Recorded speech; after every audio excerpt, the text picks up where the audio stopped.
HmTv matters.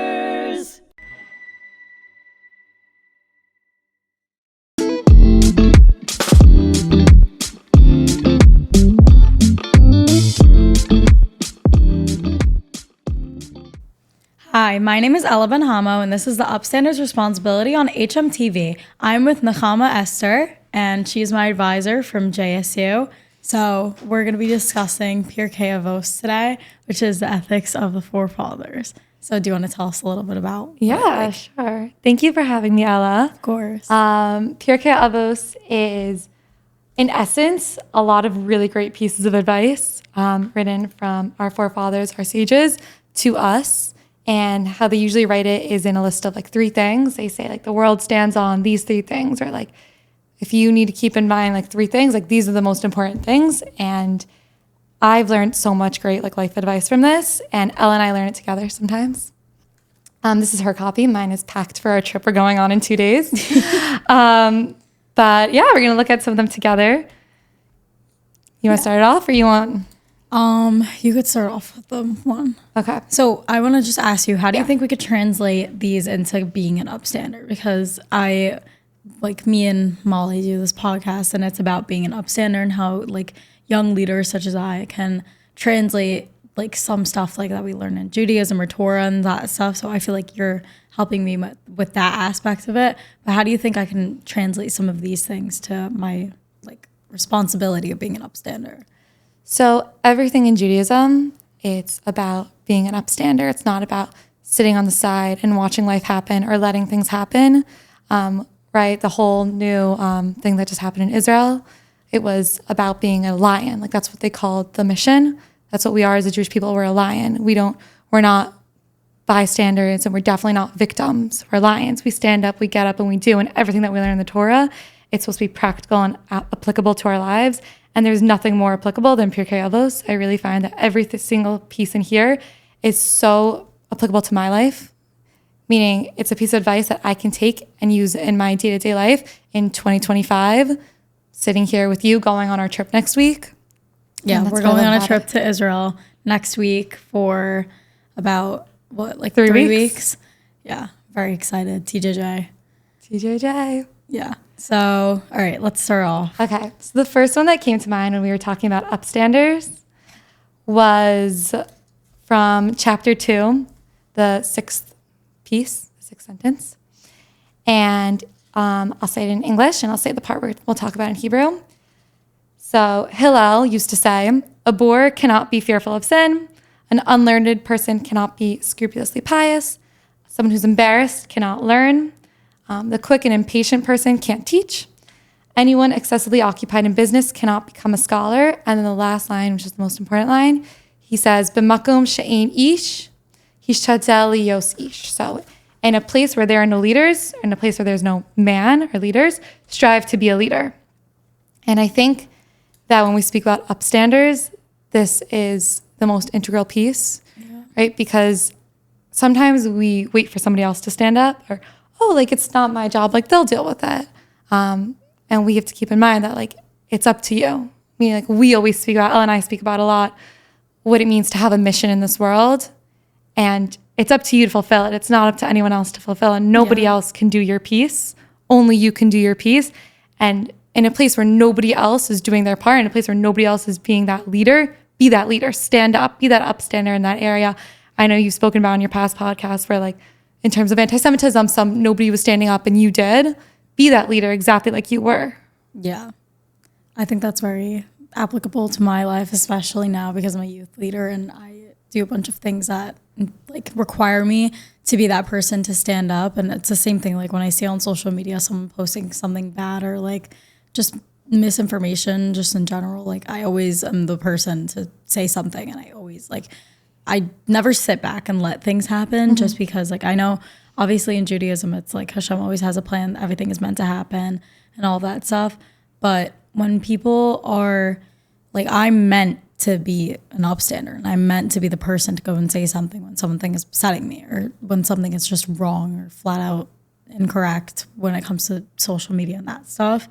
But also I feel like it's very applicable because of just me in general being an upstander. And anyone else who's listening to this podcast right now, and they could just translate that into their life. I feel like it's a very important chapter.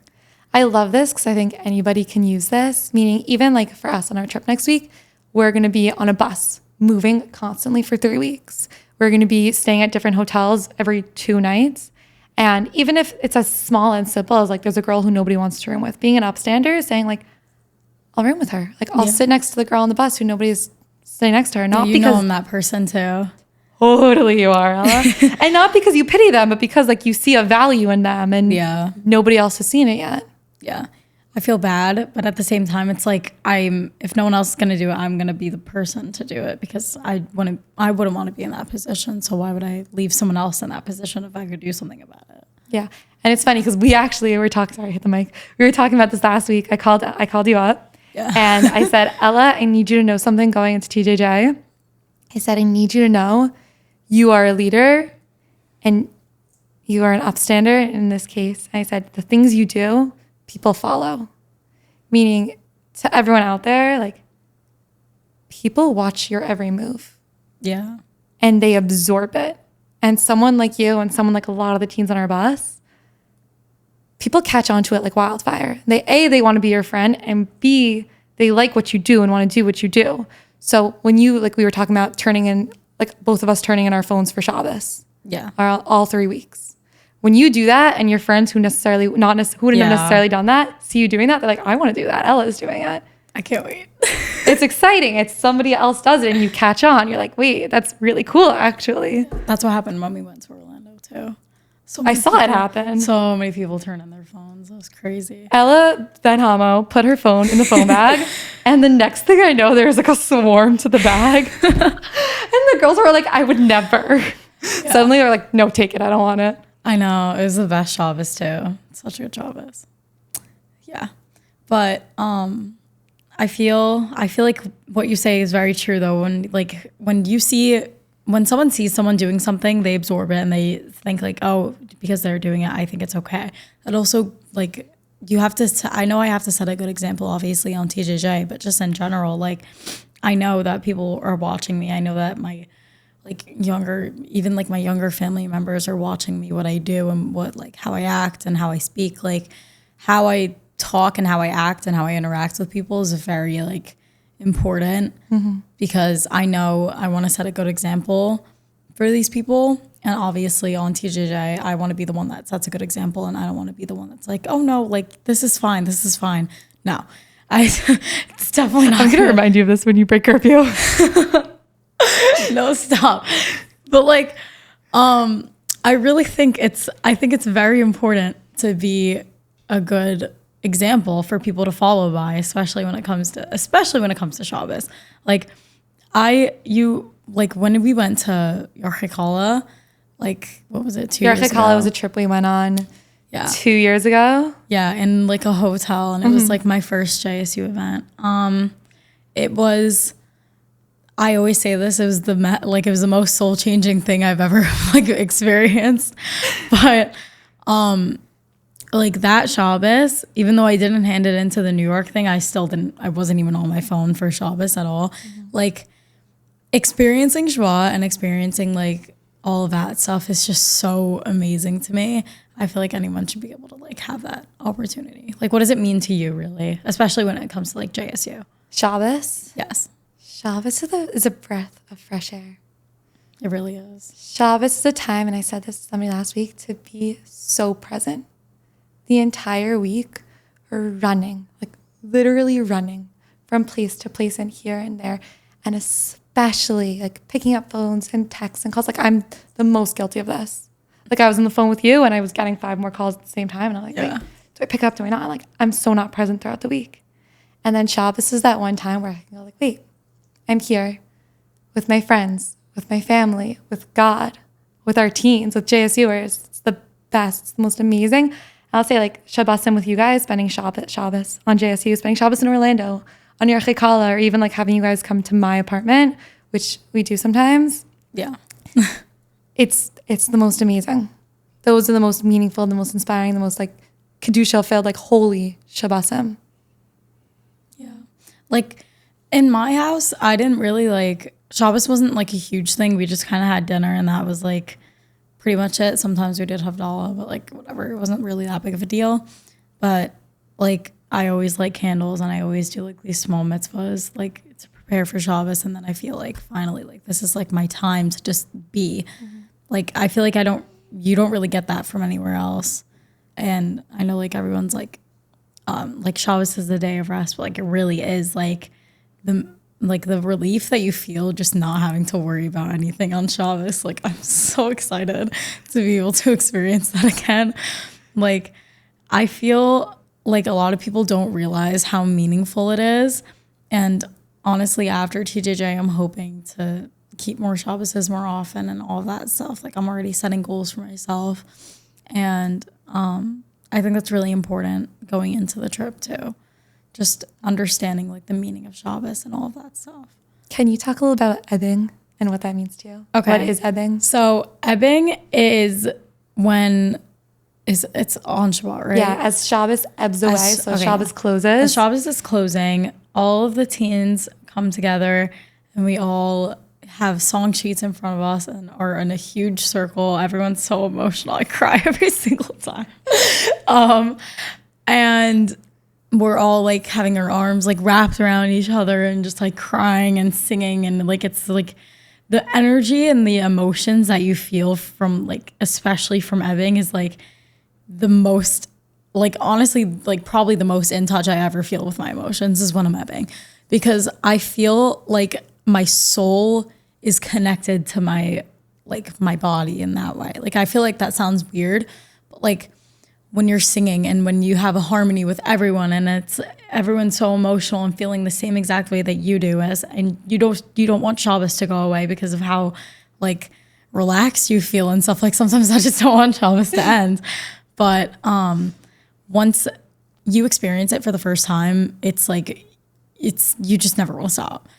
Like honestly, my favorite song is like the one where we like hit the ground with our foot. Do you know what I'm talking about? Yeah. I think so, yeah. And even though I don't understand the lyrics completely, I understand the like, what's it called? Like the essence of it. Yeah. Like it's really like the most like soul changing thing ever. And like, oh my God, I'm like a walking ad for JSU, but like it's the best thing ever. And it's just, my soul is like connected to me and to Hashem and to like everyone around me because we're one. And everything just feels so united in that moment. Like it's just the best. Can I add on to that? Yeah. I think that essence of what you're saying of like your soul and your body becoming one, that's what we say every day in Judaism. What we do is we're trying to connect to our soul. We're not people we're not bodies with a soul. We're souls who have a body. And at the end of the day, what we're trying to do with our learning Torah and our doing of the mitzvot, doing the commandments, we're trying to unify that into one. And I love that. Like that's when you feel it most. Everyone has their like thing that they connect to, and not everyone has yet found it. Yeah. But for you, that's ebbing. For you, that's singing and connecting to your fellow Jews and like also to Hashem at the same time. And like you found that in ebbing. I think that's so beautiful. Yeah. Ebbing is like honestly what brought me closer to Hashem. Like in like there was Shabbos and there was keeping Shabbos and not being on my phone and then all of that stuff. But there was really like that was like it for me. Like I think everyone needs to experience it at least once. I always say like Shabbos, yes, there's do's and there's don'ts. Mm-hmm. And if you get bogged up in the don'ts, you'll never experience the beauty of like the do's and how beautiful ebbing is, how beautiful like making Kiddush is, and like our Shabbos meals together are like so fun. We talk about, overindulge in coleslaw and like too much food in challah. I don't know the coleslaw. We might like coleslaw too much, the two of us. It's really embarrassing. Yeah, a little bit. But like I can't even explain to you like how much you helped me like change like my perspective on Shabbos and all that stuff, because for the longest time I only saw it as like dinner and like doing the blessings and doing this and this and this, just hearing my dad like say the blessings. But at this point in my life, like I have to realize like there's something bigger to it, and there's something so much more like deep to it, which I feel like also helps me like just not, it helps me like keep myself together during the week, because I have that to look forward to, even though I don't like, even though it's not that serious for me, at least like it's my time to be with like my family and be off my phone and just like enjoy the moment. But I'm very excited to actually be like living like a 3-week Shabbaton this week. I'm so excited. And it's funny because there have been weeks, specifically like in college, but there have been weeks where everything seems to be going wrong and you're like, and then you're like, hey, 2 more days till Shabbos, 1 more day till Shabbos, 5 more hours till Shabbos. And I turn on my phone and like, I breathe. Yeah. Because that's what Shabbos is. And that's like, God willing, what TJJ is going to be for us. Just like this breath of fresh air, or like we see with such clarity. And that's what being in Israel does for us. Seeing with such clarity the truth in this world, our goals in this world, and like real deep, meaningful relationships and connections with each other and our families. Yeah. And especially being in Israel, like at this time, like I know a lot of people probably think it's like scary. Like I had multiple people telling me like, why would you go right now? Like what's wrong with you? But a lot of people don't understand like the connection that the Jewish people have with the land of Israel. Just as a whole, it's like my home. Like I would not want to be anywhere else. And like, although we were supposed to go to Panama, I feel Israel's just, it's Israel. Much better. It's compared, like you can't compare it at all. Like being at like the Western Mall, especially like, and seeing it like for the first time in like years when I went back in February, like it was like insane feeling, insane feeling. And I can't wait for it again. So 12 days ago when everything initially happened, and we weren't sure if we were able to go, and we started planning this alternate trip to Panama, we were all really disappointed. And then the trip to Israel was back on, and somebody asked me, like, was that plan A or plan B to go to Israel? And I was like, Israel's always plan A. Like the second we were able to go back, we switched it immediately. And why? Because exactly what you touched on, like the air in Israel, like it's different. It's different. I'm telling you, it's life-changing. You went to Israel a few months ago, and the conversations we were having and the calls and the texts, I'm like, it's different. It's different. Very different. You become a better you. Like the second I step foot in Israel, I feel like my soul is like whole again. I feel like my like life is like just at its peak when I'm in Israel. I just can't. I hate not being able to like go all the time. Obviously, it sucks, but when I have these opportunities to go, I'm taking it in a second. Like it's the best. Like being able to go, and I'm finally committed to TJJ. It's been a while in the making, but I'm very excited. And there's a reason, like we talk a lot about gap year. Yeah. There's a reason. Your gap year, it could be anywhere. It could be Uganda, it could be Florida, but there's a reason we say Israel. Because there's no growth like the growth you will experience in Israel. Yeah. And I think every Jewish person should experience Israel in like some way like that. Like even if it's even through birthright. Because birthright is a very good opportunity for any Jewish person to be able to experience Israel, because that's why Israel gives us birthright. So we can have that experience and be whole in Israel and just experience it. Like, I'm so excited to go on birthright. Like, me and Maddie want to go together. But Maddie is one of my best friends from JSU too. She is my president of New York now. And who also went on TJJ. Yes, she went on 2 summers ago. Always talking about it to me. She's texting me every day saying, oh my God, Ella, I'm so excited for you. Like, that's going to be the best trip of your life. And I'm like, can't wait. Yeah. All right. Did you want to do one more? One more? Yeah. Okay. Let's find it. I think it's chapter 2 also. 16. Okay. I don't see it. I can't find it. So I'm going to sum it up without reading the words. Oh, I found it. 221. Sorry. So Rabbi Tarfon, hu haya, he used to say, Lo alacha hamlacha ligmor.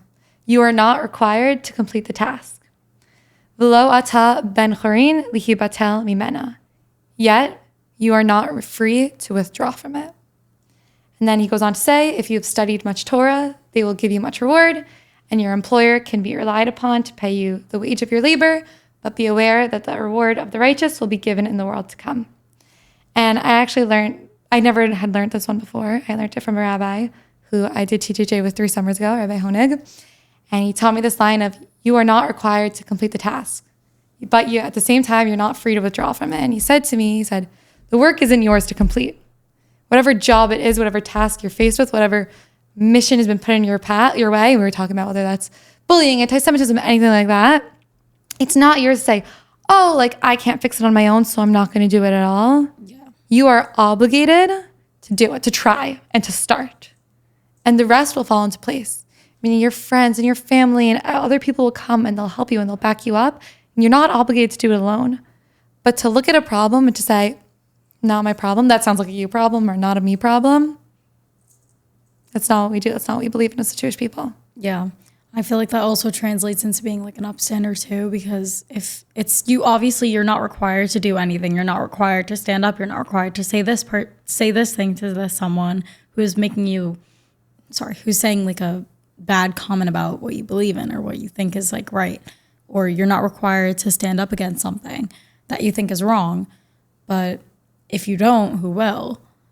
Because if you don't, then you can't rely on other people too. Like you can't ever rely on someone else to do something for you like that. If you want to make a change or if you want there to be a change in something, you have to make it happen because you're not free. Well, you are free to people are always going to do what they think is right. Mm-hmm. And you can either you could see a situation that you think is wrong and think, there's so much I could do about this situation. I'm just going to leave it and let it play out by itself. Or you could be a person that steps in and says, no, this is enough. I don't want to see this happen, and try and intervene. Yeah. Intervene with it and say, this is wrong and this should happen, not this. It actually reminds me of a story that we say a lot. There's this man and he was planting a carob tree, and I think it was a carob tree, and specifically those trees take decades to grow. And another man saw him and walked up to him and they're like, why are you doing that? You're never going to benefit from it. You won't get the fruits from it. You're not going to get the shade from it. Like, why in the world would you plant this tree? It means nothing to you. And he's like, you're right.